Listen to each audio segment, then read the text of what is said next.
kita ada pencoblosan pilpres dan lain sebagainya. Gimana Eki menyambut ini?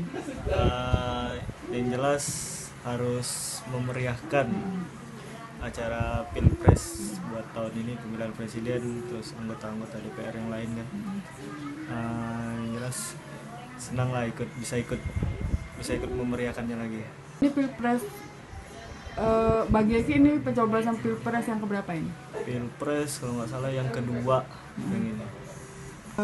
Tahun ini sedikit panas pilpresnya. Eki sendiri melihatnya gimana? Dan menahan diri agar tidak terpancing itu gimana?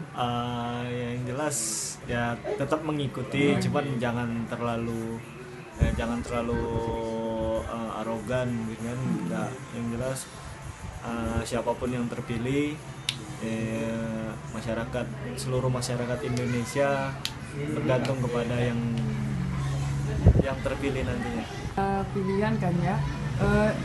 Harapan Eki untuk kandidat yang Eki dukung, misalnya dia menang tuh itu apa? Ya jelas mungkin semua janji-janji, semua statement-statement yang calon presiden yang bakal lagi pilih, mudah-mudahan semua terlaksana semua.